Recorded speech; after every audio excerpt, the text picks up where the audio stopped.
대표님 먼저 바쁘신데 시간 내주셔서 감사 반갑습니다. 말씀드리겠습니다. 그 우리 우상호 원내대표님은 저희 강원도민들이 또 철원 출신이신데다가 지금 20대 국회 굉장히 중요한 정치 변곡점에서 제1야당의 대표를 맡고 계셔서 기대가 참 많습니다. 먼저 취임 후 지금 한 3달째 돼 가시는데 간단하게 소회 겸 도민들에게 인사 말씀 좀 부탁드리겠습니다. 네, 지금 뭐 그러니까 원내대표 선거 끝난 지는 3개월이고요. 이제 제 임기는 2개월 지났는데 사실은 선거 끝나자마자 원내대표 역할을 했기 때문에 3개월 정도 됐습니다. 그런데 나름대로 국회 개원을 원만하게 사상 최단시간 내에 이뤄냈고 또 당내 여러 가지 계파 싸움이나 분란들을 재발하지 않도록 잘 관리해왔고 또 여러 민생 현안들에 대해서도 몇 가지 성과를 내면서 전체적으로 국회가 좀 일하는 국회 분위기를 만드는데도 제가 기여했다고 자부를 하기 때문에 나름대로 보람 있는 3개월이었다 이렇게 생각을 합니다. 그런 게 이제 강원도를 고향 두고 계신 우리 강원도민들의 훈훈한 심정이 또 그런 역할도 해주지 제가 않았기도 어디 가서 모질게 못하는 성격이고 근데 또 그렇다고 해서 아닌 걸 보고서 그냥 참고 넘어가는 성격은 또 아니다 보니까 수더분한데 할 일은 하는구나 이런 평가를 좀 받는 것 같아요. 네. 오늘 이제 야 3당이 이 검찰개혁 특위하고 논란이 되고 있는 사드 대책 특위 구성에 합의하셨는데 상대인 여권에서 조금 민감하게 받아들이고 또 이견차가 많은 현안을 다루는 특위일 것 같은데 하반기 이제 전국이 조금 여야 간에 좀 뜨거워지지 않겠냐는 전망이 있는데 어떻게 네. 보시나요? 지금 최근에 국회를 보시면 알겠지만 국회 이슈를 거의 야당이 지금 먼저 선제적으로 제안하고 여당이 방어하는 모양새를 취하고 있지 않습니까? 근데 저는 그런 면에서는 집권당이 굉장히 무능하다고 보고 있어요. 왜냐하면 제가 제기하는 문제들은 대부분 오랫동안 우리 사회 현안으로 제기돼 왔던 갈등 사안들입니다. 또 어떤 거는 개혁 사안이죠. 그러면 국회가 이런 문제가 제기됐을 때 빨리빨리 하나씩 해결해야 저도 국회에서의 문제 해결 능력을 좀 증대시킬 필요가 있습니다. 그럼 예를 들면 사드 같은 경우는 이게 굉장히 갈등 사안이잖아요. 예를 들어서 이게 만약에 원주를 갔다고 생각해 보세요. 광운도가 난리가 났을 거 아닙니까? 그러니까 이건 어느 지역을 갔어도 난리가 났을 사안인데 이런 사안을 어떻게 이런 식으로 일방적으로 풀어갈 수 있냔 말이죠. 그러니까 그러면 국회에서 이미 문제가 제기됐고 그러면 국회 내에서 이렇게 자꾸 성주를 내려가고 거리에서 만날 게 아니라 국회에 장을 만들어서 여기서 각종 전문가 또 성주 주민들 또 이 문제에 관심 있는 분들이 국회 논의 틀 안에서 자꾸 대화하고 거기서 해법을 만들도록 하는 것이 그게 필요한 거 아니겠습니까? 그게 국회 본연의 기능이죠. 그렇습니다. 이걸 회피할 이유가 없죠. 근데 정진석 대표께서는 뭐 청문회라도 하겠다고 그러지 않습니까? 그래서 우리가 제안했더니 오늘 거부했어요. 아니 그럼 청문회라도 하겠다고 한 얘기는 거짓말이었나요? 그러니까 저는 이 태도에 대해서 참 이해가 잘 안 가는 거죠. 세월호 문제도 이게 벌써 2년이나 지난 문제인데 쭉 조사단이 조사를 했지 않습니까?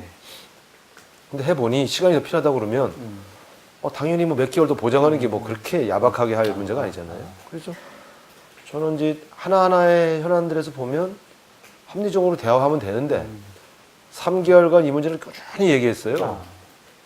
근데 그때는 지나가는 말로 슬슬 피해 다니더니 답을 안 주는 거예요. 그래서 이건 도대체 이게 집권 세력이 이렇게 하면 되겠어. 그래서 오늘 공개적으로 촉구를 한 거죠. 그래서 정부 여당이 이 문제에 대해서 성의를 표시하면 또 이게 조용히 지나가는 겁니다. 국회에서 논의하고 국회에서 여러 가지 대안을 만들자고 하면 무슨 문제가 되겠어요. 그래서 저는 무슨 싸움을 거는 게 아니고요. 국회 안에서 모든 갈등을 잘 풀 수 있도록 여당이 전향적으로 좀 나서달라. 백남기 농민 같은 경우도 그분이 시위에 참석해서 어떻게 보면 그 물대포라고 하는 게 사실 불법적인 거예요. 그래서 그 사람이 지금 거의 사경을 헤매고 있는데 법원에서도 물대포 사용을 그렇게 한 것은 잘못했다고 불법이라고 규정을 내렸어요. 그렇죠. 예. 그러니까 법원이 먼저 결정을 내렸는데 수사기관은 수사도 안 하고 있어요. 예. 이런 일이 어디 있습니까? 근데 그걸 그냥 뭉개고 그냥 없던 일로 하자고 갈 수는 없잖아요. 그러니까 빨리빨리 좀 털고 가는 그런 과정이 필요하다. 저는 이제 그런 취지로 오늘 말씀드린 겁니다. 그래서 이 문제에 대해서 제가 3개월간 정부 여당이 하는 일에 굉장히 많이 협조해 드렸거든요. 그래서 막 거리로 나가 싸워야 할 사안도 제가 우리 안을 설득해서 아이 그러면 되냐 해서 온건하게 해왔는데 그랬더니 이 양반들이 야당을 무시하는 거예요. 너무 협조를 잘해줬더니. 그래서 지금 그렇게 하면 안 됩니다. 이제 그런 경고를 한 거죠. 그럼 대표님 이제 그 하나 추가적으로 좀 질문을 드리면 뭐 사드 관련해서 국내적으로 좀 혼란스럽고 좀 전에 이제 대표님 만나러 오면서 복도를 걸어오는데 국회의원분들 몇 분하고 이제 시민들 몇 분 대화하시는데 사드 얘기 또 하시더라고요. 전 국민의 이제 현안이 돼 있고 또 이웃 국가하고도 좀 불편한 관계가 있는데 그 뭐 절차의 문제도 있고 또 안보 문제이기 때문에 또 뭐 배치에 대한 사람 여러 논란이 있는데 어떻게 해법을 찾아야 된다고 보세요? 저 문제는 어차피 사드가 배치되는 게 내년 10월, 11월 아닙니까? 뭐 시간이 있습니다. 그래서 그 안에 충분히 군사적 실효성이 있는지 없는지에 대해서 또 주변 국가의 갈등을 어떻게 할 건지에 대해서 또 성주 국민들의 반발을 어떻게 할 건가에 대해서 충분히 따져봐야 됩니다. 이 사안은 굉장히 복잡한 여러 측면을 가지고 있는 사안이에요. 그렇기 때문에 정부가 정말 잘 관리해야 돼요. 그냥 발표하고 끝! 이럴 수 있는 사안이 아니에요. 그러니까 사실은 요즘은 굉장히 현대사회가 복잡해서 작은 거 하나도 그냥 그렇게 안 넘어가거든요. 근데 최근에 지금 이대 학생들이 그 단과대학 하나 만드는 거 갖고서 저렇게 난리가 나서 결국 총장님이 학생과 소통하지 않았다는 이유로 철회됐지 않습니까? 하물며 아드같이 큰 국가적 사안을 그만큼 중대한 사안이니까 그만큼 관리를 잘했어야지. 저걸 그냥 일방적으로 발표하고 그냥 너희들은 참아라, 입 닫아라 이렇게 할 사안이 아니죠. 그래서 저는 저것은 관련된 문제점에 대한 대책을 제대로 만들지 못하면 정상적으로 배치될 수가 없어요. 아무리 그걸 선의로 추진했다 하더라도 안보 사안일수록 국민 동의를 받아야 돼요. 그러니까 그런 측면에서 지금 일본 오키나와에 배치할 때 15번, 14번씩이나 주민 간담회를 했지 않습니까? 근데 정식 주민 간담회는 지금 아직 한 번도 없었던 거예요. 지난번 총리 내려가서 간담회가 안 됐잖아요. 그 다음에 정진석 대표가 갔잖아요. 그건 정부가 한 게 아니라 여당이 간 거죠. 그러면 정부는 공식적인 주민 간담회를 아직 정책 설명회도 한 번도 안 한 겁니다. 그러니까 열 몇 번 하겠다는 생각을 해야 돼요. 그리고 군사적 실효성도 실제로 군사적 실효성이 있는지 없는지 점검해야 돼요. 그러니까 저는 찬성이냐 반대냐 빨리 결정하는 것도 문제입니다, 사실. 아니 다 따져보고 찬성 반대를 정하는 거지. 제대로 안 따져보고 찬성 반대 이 어떤 그런 일방적 입장만 뭐 이렇게 강조하는 게 맞습니까? 그래서 이건 안보에 대한 사안이기 때문에 좀 더 신중하게 그러면서도 그냥 입 닫고 있어라 이럴 문제는 아니다. 그렇게 생각하기 때문에 국회 차원에서 대책위를 만들어서 충분히 점검하고 우리 국익에 어떤 것이 더 도움이 되는지에 대한 충분한 국민적 동의를 얻은 연후에 추진해도 늦지 않다. 근데 지금은 정부가 사드를 도입하기로 한 방침을 발표한 수준이다 이렇게 해석하고 실제 이것이 실현되는 과정에서 좀 더 많은 문제점들에 대해서 제대로 된 답을 내놔야 되거든요. 아직까지는 정부가 국민을 설득할 수 있는 수준의 답을 내놓지 못했어요. 그런 점에서 저는 이것을 국회 차원의 대책위를 만들어서 특위를 만들어서 충분히 그럼 한 1년 이상 더 남았지 않습니까? 그렇죠. 충분히 얘기해야죠. 알겠습니다. 그 현안을 몇 개 좀 더 여쭤보겠는데, 그 여야가 이제 검찰 개혁 특위 합의하시고 이번 주에 이제 공수처 설치 법안을 국민의당하고 공동 발의하기로 하셨는데, 개인적으로 봐도 뭐 진경준 검사장 사건이라든지 홍만표 검사장 사건 또 이번에 청와대 오병훈 민정수석 등 어떻게 보면 고위공직자들의 어떤 이런 좀 탈법적인 국민이 이해할 수 없는 사건이 이어지는 시점에서 적절한 이제 야당의 조치라고 보여지는데 방향하고 앞으로 어떻게 이제 하실 계획인지. 지금 여당 안에서도 검찰 개혁을 미룰 수 없다는 공감대는 광범위하게 형성된 거 아니겠습니까? 다만 이제 방법에 있어서 약간 의견차가 있는 거죠. 공수처를 할 거냐, 검찰 자체의 개혁에 맡길 거냐. 근데 검찰 자체의 개혁에 맡기는 것이 가장 편하겠죠. 정부 여당으로서. 근데 이번에 검찰에서 발표한 개혁안이라는 걸 보니 그걸 개혁안이라고 할 수 있겠어요. 제가 볼 때는 검찰 자체의 개혁은 불가능하다. 이런 판단을 내리고 제가 공수처를 추진하자고 제일 먼저 얘기를 한 것이죠. 이 문제에 대해서는 여당 안에서도 반응이 있습니다. 그래서 제가 볼 땐 검찰에게만 맡겨서는 국민 신뢰를 받기 어렵다고 보고 국회 차원에서 논의해야 될 것으로 보여지고요. 다만 이제 어느 수준의 공수처냐, 이거는 조금 여야가 대화를 좀 해야 됩니다. 그래서 다양한 방식이 가능하죠. 근데 저는 최고 수준부터 약간 뭐 낮은 수준의 공수처가 있을 수 있는데 그거에 너무 연연할 생각은 없습니다. 다만 검찰 권력을 조금 분리해서 서로 견제할 수 있는 수준이면 저는 충분히 하지 않겠느냐. 그럼 왜 그런가 하면 검찰을 너무 약화시키는 것도 바람직한 건 아닙니다. 검찰이 꼭 정치 검찰만 있는 게 아니거든요.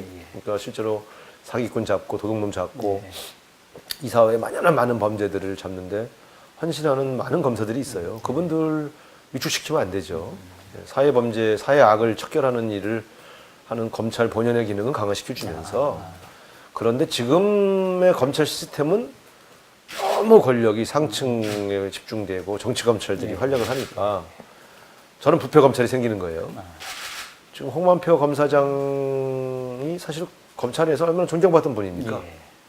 그분이 결국 밖에 나가서 완전히 정말 후배들이 볼 때 깜짝 놀랄 만한 그런 행동을 한 거 아니겠어요? 근데 그게 가능한 구조라는 거죠, 지금. 견제받지 않으니까. 자기들끼리만 쉬쉬하면 되는 거예요. 자기들끼리 다 합해서 자기네끼리 돈 오가고 자기네끼리 돈 먹으면 되는 거죠. 저는 공수처는 반드시 올 안에 관찰한다. 그리고 이것을 반대하면 제2의 홍만표, 제2의 진경준을 나와도 좋다고 생각하는 거예요. 용인하는 겁니다. 그러니까 이제는 더 이상 그렇게 놔둘 수 없죠. 진경준 검사장 거는요, 굉장히 충격적인 겁니다. 그렇습니다. 저건 저렇게 놔두면 안 돼요. 어떻게 저렇게 갈 수가 있어요. 그리고 이 양반이 그게 밝혀졌는데 두 번, 세 번 거짓말을 하잖아요. 그렇죠. 야, 그 특임 검사를 임명하지 않았으면 전 묻히는 거예요. 견제받지 않는 권력의 어떤 최악의 그렇습니다. 막장 자, 드라마를 특임 검사라는 게 뭡니까? 예. 그게 견제거든요. 그렇습니다. 바로 그렇게. 근데 그 안에서 늘 특임 검사를 할 수가 없잖아요. 언론의 이슈가 커져야만 특임 검사를 임명하잖아요. 그러면 상시적으로 감시하고 내부를 견제할 수 있는 기능이 없으면 시스템, 이런 일은 늘 생길 수 있는 거죠. 안 걸리면 되는 거죠. 이거 안 됩니다.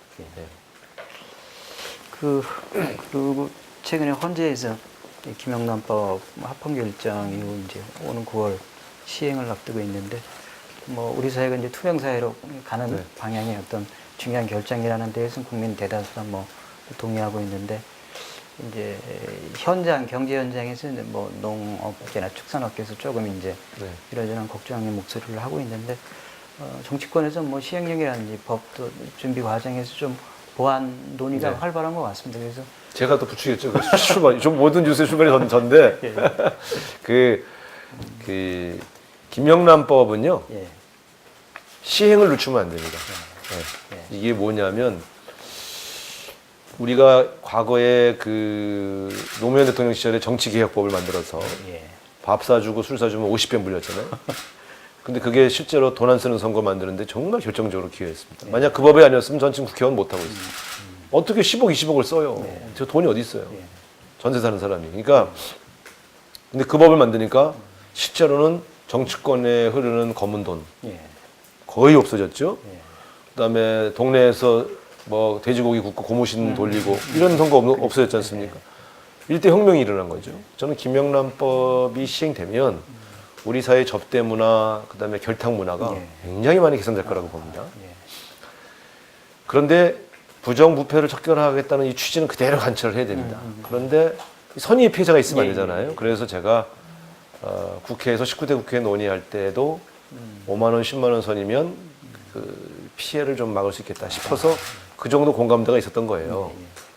근데 이게 권익위에서 그냥 3만 원, 5만 원으로 하는 바람에 이게 이제 문제가 된 거 아닙니까? 근데 지금은 그 시행령이 국무회의를 통과한 게 아닙니다. 예. 입법 예고해서 의견을 지금 청취하고 있는 중이에요. 예. 그래서 저희가 개정이 아니고 그 입법 예고한 의견 청취 내용에 반영하기 위해서 정치권 의견을 제시한 겁니다. 그렇기 때문에 개정은 아니고 예. 지금 입법 예고한 그 시행령의 반영을 바꿔라.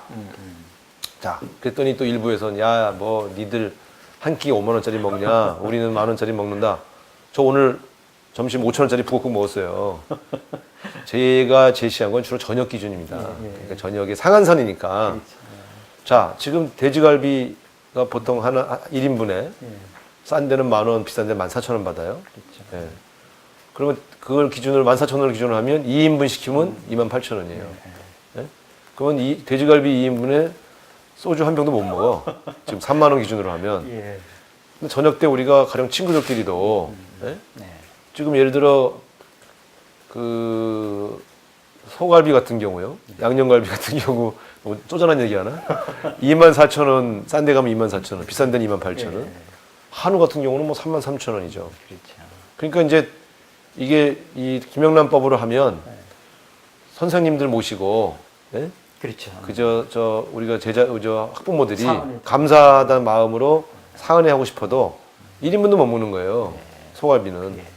그럼 돼지갈비에 소주 한 잔만 하세요 이러고 가라고 그래야 되는데 야, 이게 비폭량소까지 저해할 수 있다. 그래서 제가 볼 땐 그 점심 때 5,000원짜리 6,000원짜리 설렁탕 먹고 저녁 때 그래도 갈비 한번 뭐 매일 먹는 건 아니지만 한번 먹어야 할 때 아, 김영란법 때문에 선생님 그냥 설렁탕 드시죠. 이럴 수는 없는 거 아니겠어요? 사회적으로 용인할 수 있는 수준에서. 그래서 저는 상한선은 한 5만 원 선으로 해서 그저 그래도 저 1년에 한두 번 대접할 때 그래도 갈비 대접을 할 수 있게 하는 정도는 열어놔야 되는 거 아니냐. 응? 우리 이제 그런 생각이고 그래서 이거를 막 흥분들 하시는데 저는 5만 원, 10만 원을 한다고 그래서 김영란법이 생기면요. 부정청탁은 다 금지하거든요. 그렇기 때문에 그 과거 방식의 부정부패를 많이 척결할 수 있습니다. 근데 예를 들어 음식점들, 그다음에 그 시골에서 농사 짓고 또 축산업 하시는 분들 실제로 뭐 거기는 매출이 한 5% 10%만 줄어도 크거든요. 그러니까 저는 그런 부담들은 좀 덜어드리자 하는 소위 민생 피해를 최소화하자는 차원에서 예, 그렇게 한 것이고 말씀하신다면 저 스스로가 3만 원짜리 먹겠습니다. 이하로. 예, 저 대접하려고 해서 많은데 그런데 저는 그 자영업자들의 붕괴를 좀 피해를 좀 막자는 취지가 강하기 때문에 그분들도 먹고 살아야죠. 그러니까 근데 거기서도 부정 청탁이 오가면 그건 다 걸려요. 그러니까 그렇게 생각하시면 조금 이거를 좀 서로 유연하게 생각해 줬으면 좋겠다. 제가 여당도 아닌데 욕 먹을 거 각오하고 이런 얘기 하는 건 그런 자영업자들 또 우리 제 고향에서 농사 짓고 또 소 키우는 내 친구들 생각하면서 얘기한 겁니다. 그런 마음을 좀 널리 이해해 주셨으면 합니다. 그 대표님 여러 현안을 쭉 살펴봤는데 우리 이제 우상호 대표님 같은 경우 80년대 권위주의 정권에서 학생운동의 대표였다가 지금 30년 후 지금 세계 10위권 대한민국 제1야당의 이제 원내대표라는 게 어떻게 보면 한국 정치의 발전을 보여주는 또 상징적인 존재라고 볼 수 있습니다. 그래서 그 학생 운동하실 때의 어떤 그런 이상 그리고 또 이제 현실 정치 현장에서 또 이제 야당하고 뭐 해야 되는 이런 현실 속에서 그 정치인 우상으로서 또 어떠한 지향점을 갖고 이제 정치를 하고 계신지. 저는 그 학생운동 시절에도 온건파로 분류된 사람입니다. 제가 학생회장이 되고 나서 제일 먼저 한 게 그때 학생운동에 만연했던 폭력 시위를 없애는 일을 부탁했어요. 네. 저는 폭력 시위를 없애도 민주화 가능하다. 이렇게 생각하는 사람이고 잘 아시면 6월 항쟁은 대한민국의 가장 많은 국민이 참여한 대항쟁이지만 폭력 시위가 없었어요. 그렇죠. 평화 시위였습니다. 평화 시위로 직선제 기한을 만들어낸 거죠. 방법이 온건하다고 해서 결코 가치가 온건한 게 아닙니다. 저는 학생운동 시절에 제가 추구했던 그 민주주의, 그 다음에 남북 평화, 그리고 민생 실현을 위한 제 가치는 전혀 변함이 없어요. 다만 정치권에 와서는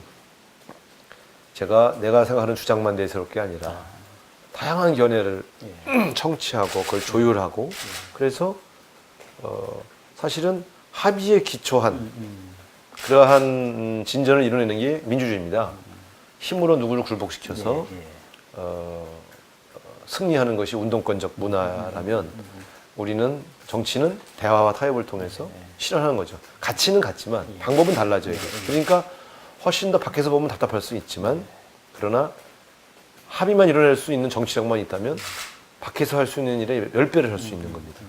우리는 법을 바꿀 수 있고 또 예산을 배정할 수 있는 권한이 있죠. 그래서 저는 학생운동 시절에 뜨거웠던 열정과 그 가치는 내가 지키되 정치인으로서의 갈등 조정 능력, 문제 해결 능력을 보여줘야 되겠다. 이런 생각으로 지금 정치를 하고 있고 짧은 3개월이지만 많은 분들이 되게 신선하다. 저 운동권 방식을 할 줄 알았더니 뭐 이런 얘기를 하지 않습니까? 근데 제가 학생운동 할 때부터 이렇게 했거든요. 그렇기 때문에 그 시절이 워낙 그 국민들이 운동권에 대한 편견이 더 강한 거죠. 사실은 우리 사회에 편견이 너무 많아요. 그러니까 마찬가지입니다. 우리 진보 진영도 보수에 대한 편견이 많아요. 만나보면 그렇지 않아요. 합리적인 보수를 만나면 오히려 일상생활에서 아주 도덕적으로 자기 가치를 지키면서 좋은 일 하는 분을 많이 봤습니다. 그러니까 우리는 너무 이념의 노예가 되면 안 돼요. 있는 그대로의 현실, 있는 그대로의 상대방을 인정하면서 서로가 국가를 위해서 선의의 경쟁을 하고 있다는 생각으로 그 현실 정치에서 저는 그걸 많이 경험했기 때문에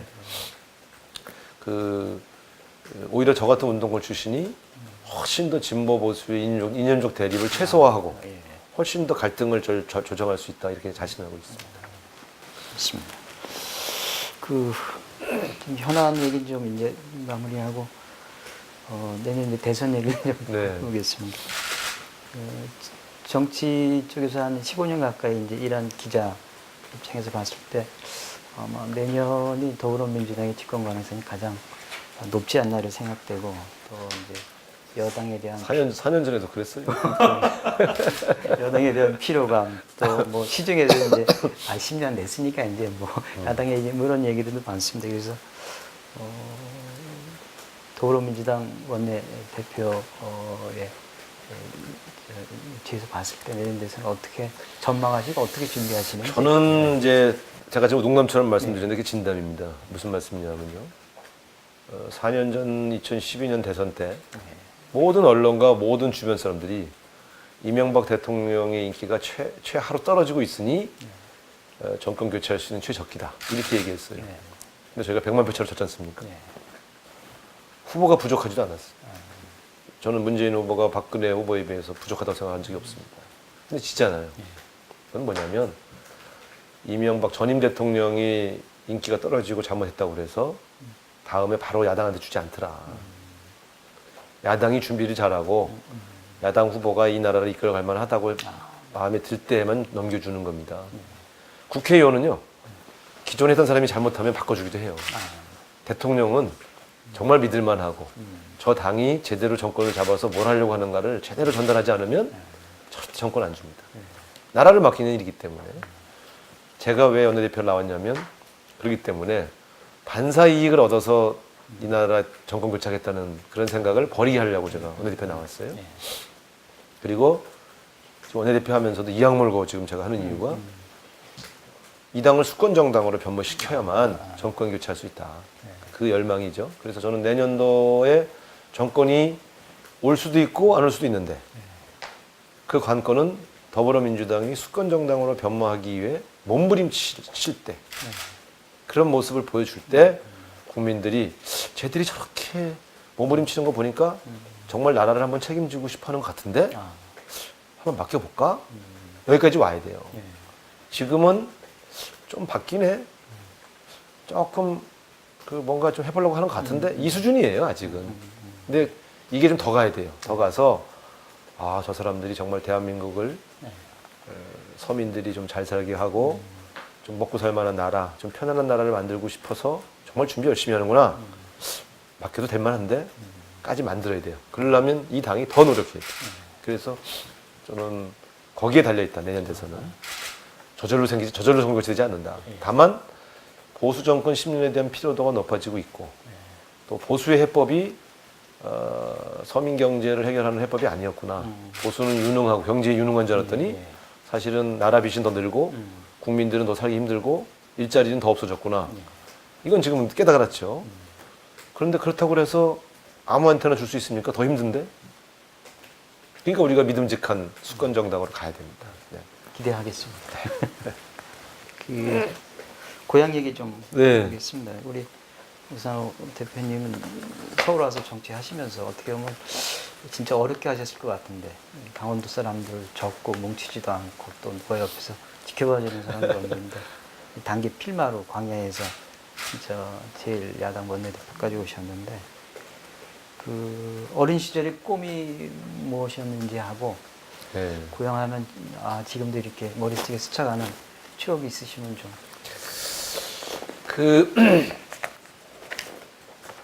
제가 이제 5학년 마치고 예. 초등학교 6학년 때 동성초등학교. 동성초등학교입니다. 네. 제가 철원군 오덕리에서 태어났고 우리 누나 우리 그 형은 오덕초등학교를 나왔는데 제가 이제 초등학교 입학은 이제 이평리로 이사 가서 철원군 동성 이제 셔서 동성초등학교를 들어갔어요. 그 저의 모든 감수성과 정서는 그 동성초등학교 시절에 다 형성된 겁니다. 강원도의 그 들판과 산, 금악산 뭐 이런 것들을 속에서 만들어진 것이죠. 그래서 여전히 저의 정체성은 강원도. 네, 근데 어린 시절에 먹고 살기 힘들어서 서울로 올라왔죠. 이제 어머니가 서울서 뭐 공장 같은 거 이제 좀 해보시려고 올라오셨는데 문세강 사건이 돼가지고 다 망하고 그래서 저는 초등학교 때 서울 올라온 이후로 한 번도 가족이 같은 집에 살아본 적이 없어요. 너무 가난해서 다 찢어져 살고. 그러니까 저는 가난이 아주 한이 된 사람이죠. 그리고 그래서 어린 시절 강원도 생각하면 이제 여기 제 의정보고서에 있는데 여기 감자밥의 추억 이렇게 제가 우리 동네에 뿌렸는데 어릴 때 이 밑에 보리밥 깔아놓고 통감자를 얹어서 이 통감자를 다 먹어야 보리밥을 먹을 수 있었던. 제가 이 통감자를 안 먹어요. 예, 우리 집사람은 어디 그 고속도로 가다가 휴게소 가면 통감자부터 사 먹는데 저는 그걸 주면 목이 메요. 지금도 못 먹겠어. 이렇게 확 막혀서 감자를 썰어서 볶음을 만들면 맛있게 먹는데 통감자는 못 먹어. 어릴 때 이 목이 메요. 그러니까 뭐 목이 맨다는 게 뭐 슬퍼서가 아니라 확 메이잖아요. 이 감자 아시잖아요. 그래서 그런 기억들은 좀 힘들었던 기억인데. 근데 지금도 논에 이제 이 벼가 한 중키쯤 자라서 파란 게 바람에 흔들리고 개구리들이 막 뛰어다니고 뭐 이런 그런 그 논뚝길을 걸을 때가 제가 제일 행복했어요. 지금도 그 시골 어디 가면 논뚝길을 파란 벼가 자라는 논뚝길을 걸어갈 때 굉장히 희열을 느껴요. 그리고 이제 논뚝에서 그 참 먹던 거 있잖아요. 제가 인생에서 가장 맛있게 먹는 게 논뚝밥이에요. 거기 이제 두부조림, 콩나물 무침에 뭐 그런 거 해서 막걸리 한 잔에 이렇게 밥, 그 고추를 고추장에 찍어서 우적우적 아두가두 씹어 먹으면서 저는 지금도 그런 밥이 제일 맛있어요. 근데 이거 시골 생각할 때 가장 좋은 건 그런 나의 추억 속에서. 어릴 때는 시인이 되고 이제 초등학교 1학년 때부터 6학년까지 저는 초등학교 때부터 고등학교 때까지 특별 활동을 1년 내내 문예반이에요. 그래서 어릴 때부터 책 좋아하고 글쓰기 좋아하고 그래서 시인이 되려고 연대 국문과를 갔는데 실제로 연세문학회 활동하면서 문학상도 많이 타고 제 선배가 기영도 시인이고 친구가 공재영이고 뭐 후배가 이제 나이덕 시인 한강 이런 애들이 제 후배인데 그러니까 지금 이름 좀 유명한 문인들은 연세대학교 출신 문인들은 대부분 저랑 다 교분이 있는데 이제 학생 운동하느라고 문학을 포기하고 이렇게 온 거죠. 그러니까 강원도 철원에서의 그 감수성 그게 시인을 꿈꾸게 만들었던 데 이제 영향을 줬고요.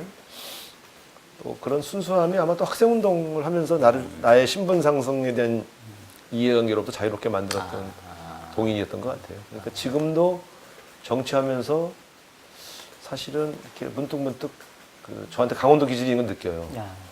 어떤 자리가 있을 적에 욕심을 부리면서 확 먼저 이렇게 가서 이렇게 탁 차지를 못해요. 쭈삣쭈삣 하는 정서가 저한테 좀 있거든요. 근데 그게 늘 양보하고 이런 게 좀 그런 강원도 기질 같은데. 대표님 웃으실 때 표정이 네. 진짜 강원도 표정이. 예. 근데 진짜 힘든 게 제 지역구의 강원도 주민이 3%예요. 근데 그 3%의 70%가 새누리당 지지자예요. 그러니까 나는 강원도 출신으로서의 도움은 별로 못 받았어요. 네. 다 내가 호남 사람인 줄 알아요. 강원도 출신 분들도 민주당이니까. 네. 나중에 강원도 철원입니다. 그러면 깜짝깜짝 놀랐어. 네, 나중에 도와주시는데 네. 어쨌든 지역 연구로서도 도움을 별로 못 받고. 근데 이제 우리가 사실 강원도 출신들이 서울 와서 살면 강원도라서 도움받은 사람은 거의 없어요. 저만이 아니고 예, 예. 기업도 마찬가지고 어디 가도 다 혼자예요. 혼자 묵묵히. 외롭죠. 네. 예. 그러니까 지금 강원도 출신이 일정한 위치에 가 있는 분들은 대단한 분들입니다. 딴 데는요 서로 끌어주는 게 있어요 사실. 근데 저는 우리 도민들한테 말씀드리고 싶은 건 그러니까 더 떳떳하지 않냐 우리가. 누구 도움받지 않고 내 실력으로 이 정도 위치에 온 건데 떳떳하다. 그러니까 뭐 남한테 꿀릴 게 뭐 있냐 그런 생각이고. 그러나 또 한편으로는 외롭군 사람들끼리 서로 돕고 살아야지. 예? 그래서 저는 강원도로부터 도움받은 게 별로 없어도 강원도 사람들 만나면 이렇게 반갑고 뭔가 도와주고 싶어 마음이. 또 고향 사람들 만나면 괜히 뭐 하나 더 주고 싶고. 그래서 그건 저 어쩔 수가 없어요. 앞으로 그런 마음으로 살겠습니다. 네. 그 대표님 최근에 이제 그 철원을 지역구로 들고 있는 환경치료원 이제 강원국교인 협의회 네. 두 분이 만나셔서 이제 고향 얘기도 하시고 또 이제 고향 발전에서 힘 모으시다고 말씀하셨는데 네. 뭐 그 말씀을 굳이 안 물어봐도 이제 마음속에 계시다는 건 아는데. 예. 그럼요. 앞으로도 저는 화영철 의원이 사실은 저 도의원 할 때부터 만났어요. 야, 저는 굉장히 오래됐어요. 화영철 의원은 아주 그분도 서울대 운동권 출신이고 예, 예, 아주 좋은 분이라서 이번에 지역구가 통폐합돼서 저는 이제 사실 은근히 속으로는 그래도 철원 출신 예, 국회의원이 예, 이제 예, 사라져 버렸잖아요. 예, 그래서 예. 개인적으로는 서운하지만 화영철 의원 같이 좋은 분이 제 고향의 또 의원이라는 게 또 한편으로는 뿌듯하고 그래서 그때 찾아와서 만났을 때 제가 뭐 전폭적으로 강원도 현안들은 내가 열심히 도와줄게 이렇게 약속을 드렸고 그때 그 춘천 속초 고속철 얘기 나왔을 때 저는 우리 당 공약 사업이고 문재인 후보의 공약이고 또 국비로 하자고 주장했던 사람이기 때문에 그건 제가 환영하는 입장이에요. 다만 도대체 정부가 국책 사업할 때 대통령 마음대로 뭐 이렇게 다 저랬다 이렇게 하는 거는 그건 사실 좋은 게 아닙니다. 우리는 정당한 요구를 한 거고요. 강원도가 정당한 요구를 받는 거지 대통령 선심으로 시혜를 주는 거죠. 그렇게 만들면 안 되죠. 난 그런 것 때문에 지적한 것이지 그 사업을 반대한 게 아닙니다. 근데 뭐 그때 이양수 의원이 운영위원회에서 막 뭐라고 하시길래 아 저 양반 나 다음에 속도 모르고 이거를 자꾸 이렇게 대통령이 떡 주듯이 주는 거로만 하면 다른 사업은 못 해요. 맞습니다. 이게 정당하게 강원도가 받아야 될 권리를 제대로 쟁취해야지 다른 사업도 우리가 할 수 있지 않겠는가 하는 생각으로 말씀드린 거고요. 저는 앞으로 그 사업이 차질 없이 가도록 도울 거고요. 지난번에 춘천에서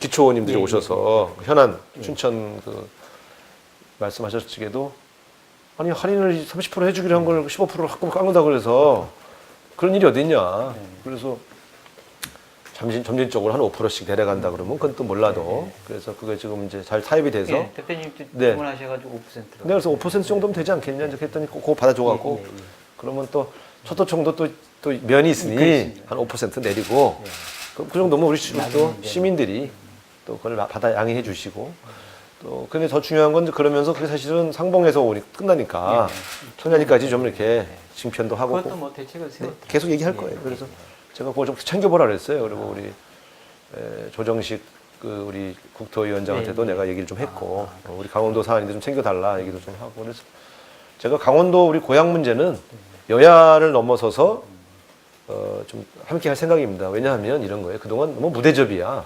예? 세상에 그 도청 소재지와 서울을 잇는 고속도로가 제일 마지막에 만들었지. 그렇습니다. 네. 그것도 민자. 그것도 비용이 또 왜 이렇게 비싸? 내가 최문순 지사 선거 도와주러 출퇴근할 때요. 아유, 톨게이트 비용이 너무 비싸가지고 다니면서도 내가 화가 나는 거야. 네. 강원도만 봉이냐, 이씨 이러면서. 근데 강원도 분들도요, 너무 순둥이야. 그럴 때 좀 딴 데처럼 영남, 호남, 충청도는요, 들고 일어나요. 근데 이 정말 너무 사람들이 정부에 협조적이기만 하니까 이런 일이 생기잖아요. 사실은 좀 야당 의원들도 좀 몇 명 뽑아줘서 예? 이렇게 좀 했어야지 좀 뭐가 좀 이렇게 균형 맞게 되지 않습니까? 여소야대에서 우리 강원도에 야당 의원이 한 번밖에 안 계시니까 내가 더 올려도 신이 안 나잖아요. 솔직히 그런 것도 좀 있어요. 뭐 아주 인간이니까. 지금 다행히 그래도 지난번에 한 번도 없었는데 이제 송기현 의원하고는 제가 해서 좀 잘 아시지만 제일 먼저 제가 상지대 가서 그 문제 해결했지 않습니까? 그래서 제가 벌써 강원도 문제 도와준 게 벌써 몇 개예요. 상지대, 예? 그다음에 그 춘천 ITX, 그다음에 고속철도. 속초철도야 뭐 내가 한 건 아니지만 아이 그래도 뭐 옆에서 다. 계속 제가 앞으로 챙길 거니까 저게 저렇게 대통령이 말해도요. 정권 바뀌면 또 어떻게 될지 모르잖아요. 제가 챙겨야죠. 그래서 또 지정 당국이 그걸 잘 챙기도록 감시하고. 대표님이 계시다는 것 자체로 든든합니다. 그럼요. 예, 그래서 그리고 또 지금 또 행자부 장관도 강원도 분이잖아요. 예. 그래서 어쨌든 저는 이 강원도가 그동안 수십 년간 오매불망 여당만 지지하다가 너무 피해를 많이 입었는데 제가 야당 대표 된 김에 또 열심히 도와드려서 또 열심히 제가 함께 했다는 거를 나중에 아시면 우리 야당에게도 좀 조금 의석도 나눠주고 그러시겠지 뭐. 저희가 그런 알리는 역할을 좀 잘 하겠습니다. 대표님 오늘 저기 진짜 바쁘시고 진짜 뭐 그런데 시간 이렇게 내주시고 또 고향 얘기부터 또 주요 국정 현안까지 좋은 말씀해서 너무 감사드립니다. 하여튼 그 원내대표 하시면서 아까 말씀하신 것처럼 수권 정당으로서의 모습을 잘 갖춰서 내년에 좋은 일이 그게 특정 당의 좋은 일이 아니고 전 국민들한테 좋은 일이 될 수 있는 결실을 맺기를 기원하겠습니다. 감사합니다. 대표님 고맙습니다. 근데 한 가지 더 드리고 싶은 말씀. 그 제가 접경 지역 천안에서 태어났잖아요. 강원도가 발전하려면요 남북 관계가 이게 안정이 돼야 돼요. 지금 고성 다 죽었죠.